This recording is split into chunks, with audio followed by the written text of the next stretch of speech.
in and everything give thanks. In everything give thanks, for this is the will of God and Christ Jesus concerning. So, lahat naman tayo mayroon tayong pinagpapasalamat sa Panginoon. Lalo na yung mga prayer natin para sa Kanya na ina-answer niya. So, in my introduction po, it is easy for us to give thanks to humankind and appreciate pleasant things and experiences. But the Bible instructs us to fix our eyes on the Heavenly Father, for He is the source of everything, and that we should be thankful always. So, sa bawat isa sa atin, di ba, pag may mga binibigay sa atin, lalo na yung mga magulang natin, mga relatives, na-appreciate natin, tapos papasalamat tayo sa kanila kasi sa mga kahit maliit na bagay na binibigay sa atin.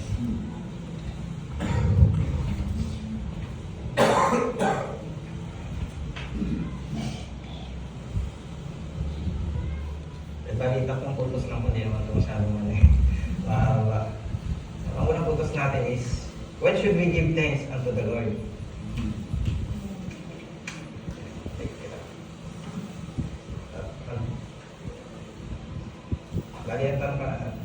Ang tanong natin is, when should we give thanks unto the Lord? Una-una, siyempre, we should give thanks unto the Lord when there is an answered prayer. Sa 1 Samuel 1:10-20, actually, this is the story of Hannah's life. Na alam naman na sa wakas, alam naman natin yung story ng buhay ni Hannah, di ba? Siya yung Hannah was one of the two wives to a man named Elkanah. Hannah was barren, but the other wife had many children. Si Hannah, bali, siya yung babae na gusto magkaanak pero di magkaanak.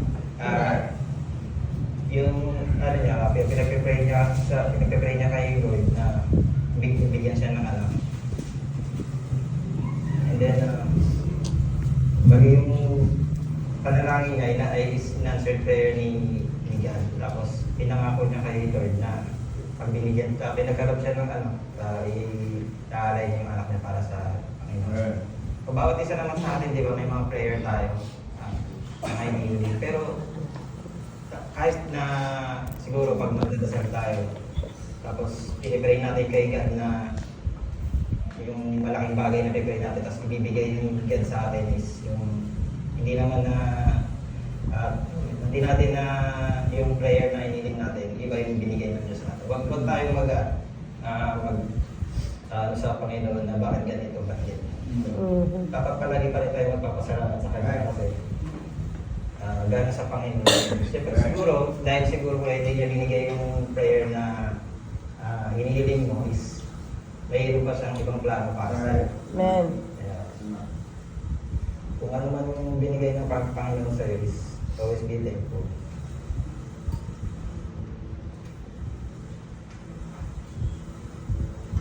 Gaya na lang siguro sa tahanan natin, di ba?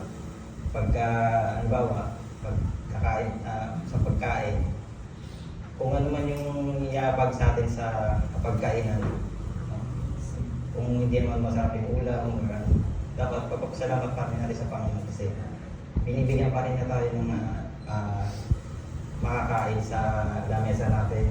Hindi natin dapat na i-reklamo kasi kung ano man yung makakaya ng pamilya, mga magulang natin sa atin, dapat papasalamat pa rin natin kasi kalooban pa rin yung Panginoon para sa atin. Yung blessings. At pangalawa po,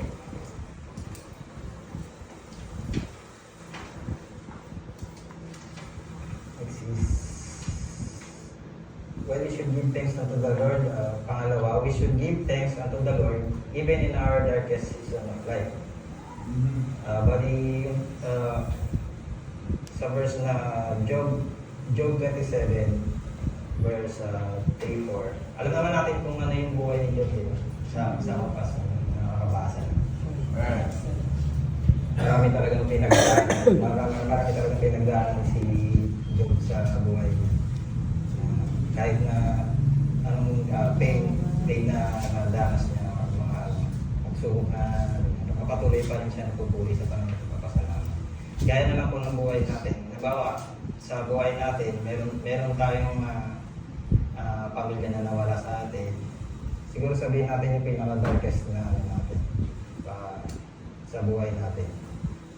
Hindi natin kailangan na yung hindi natin kailangan na sa Panginoon bakit ganito, bakit ganyan.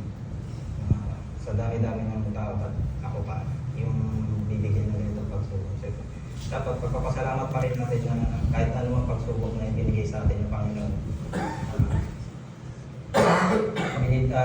Nagiging malakas tayo kasi hindi pa rin niya tayo pinapabayaan. Kahit naman na dumating sa buhay natin, siyempre, meron pa rin nandiyan pa rin ang Panginoon para tulungan tayo. Gaya na lang din sa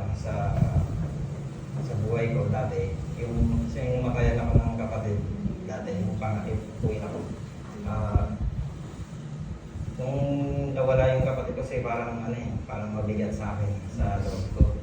Tapos, siyempre, before, unbeliever pa naman kasi ako. Kaya, iniisip ko dati bakit ko ganyan, yung kapatid ko nawala at kaya nakakapaganito din. Siguro kasi kung hindi mangyayari yun, hindi ka magpapatuloy, hindi mo papatuloy sa buhay, hindi ka magiging strong sa buhay. Lalo na, kasi kung patuloy ka lang malulubog sa sarili mo, walang mangyayari sa buhay mo. Kasi mapasalamat ka pa rin sa Panginoon kung bakit nangyari yun siguro kasi may dahilan. Kaya, yan ang nangyari. Siguro kung hindi nangyari yun, hindi kami mapapagpad hindi ako mapapagpad dito, hindi ko makikita sila Irish. Kasi parang naging dahilan kasi yan kung napunta kami ng iba't ibang place, iba't ibang place.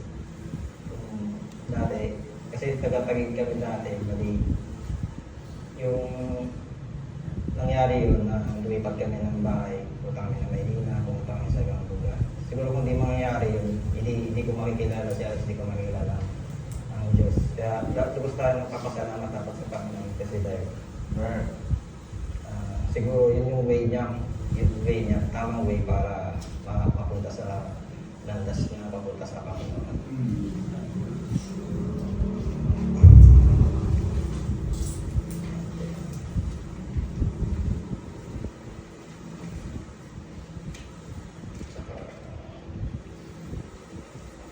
Sumunod po is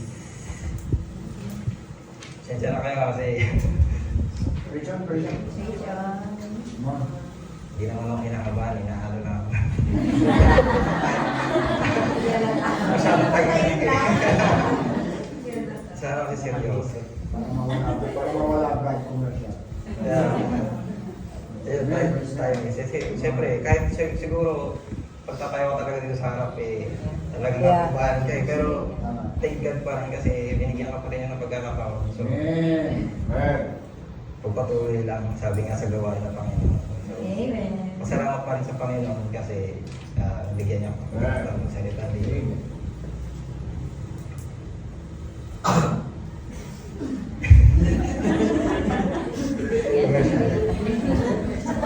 Matakot lang pagkaitan. Bali yung pangatlo. Dahil ang una, when we should really give thanks to the Lord, siyempre yung una natin is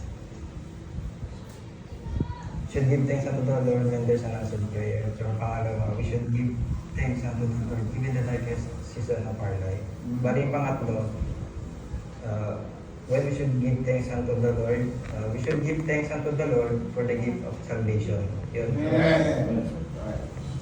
Alam naman po natin na yung salvation is the gift of God.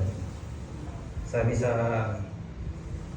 Ephesians chapter 2 verse 8 to 9.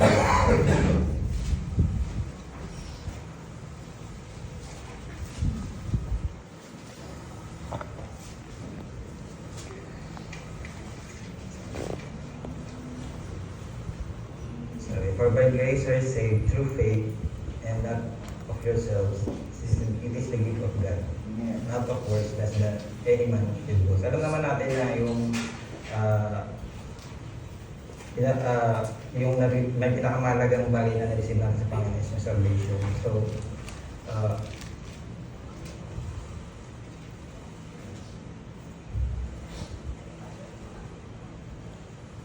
nagpapasalamat ako sa Panginoon sa salvation na binigay kasi alam naman natin yung salvation, yung pagtutubos sa atin sa kasalanan natin.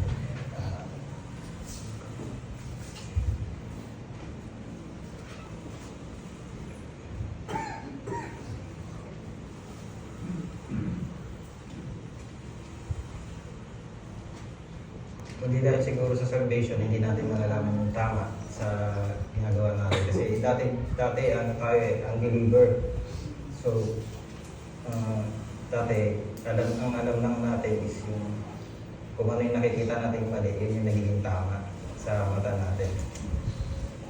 Dahil sa salvation na pinag-agaw ni God sa atin, alam natin yung tamang dahil na atin tatatake natin. So, thank God kasi sa salvation na binigay niya sa atin.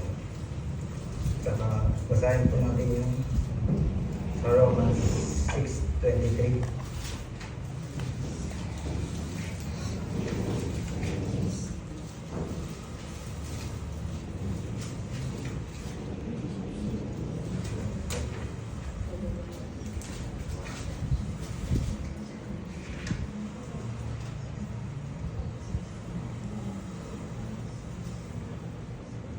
Sabi dito, for the wages of sin is death, but the gift of God is eternal life through Jesus Christ our Lord.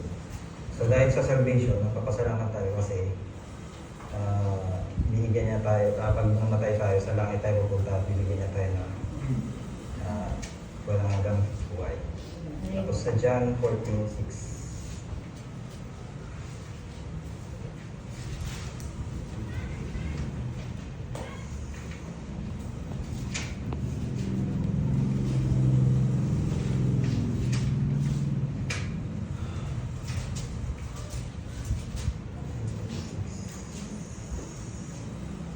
Sabi dito sa John 14:6,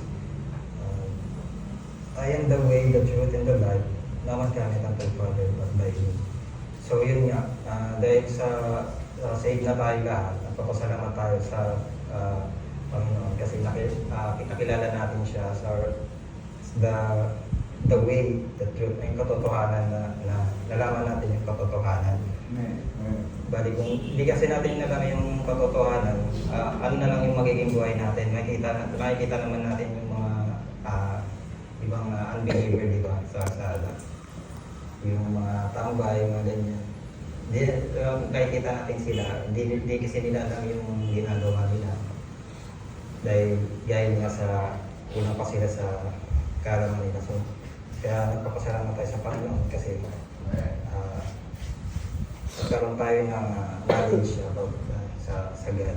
Kaya be thankful kasi kung hindi tayo na-save lahat, siguro ganun na yung magiging buhay natin. And then yung last is John 3:16-18.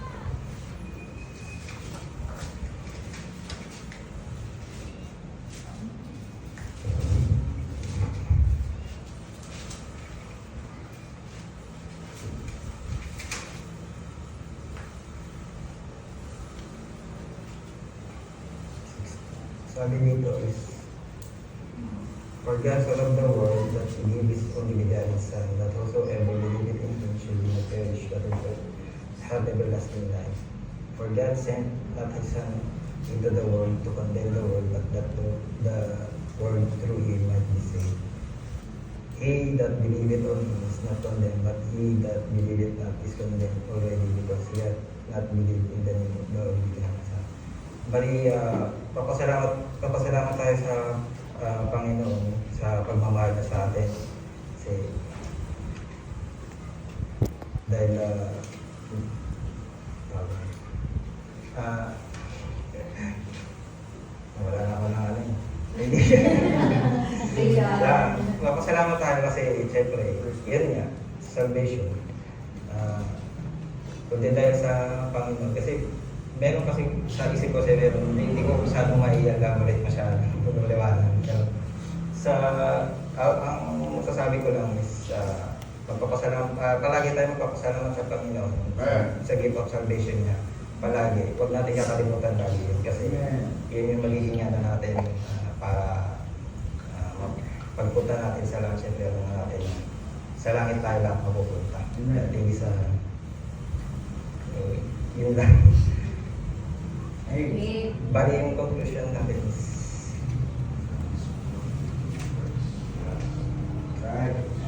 God is worthy to be praised 24 hours a day, 7 days a week, and every second of our life, in everything that we experience, in everything we receive, and in every aspect of life, we should give our praise and thanks give it to Him.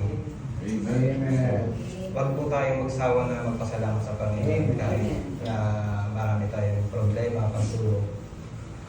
Kahit na lugmok ka na sa buhay mo, yung tipong halos magapang ka na, huwag tayong mapagod na magpasalamat sa Panginoon.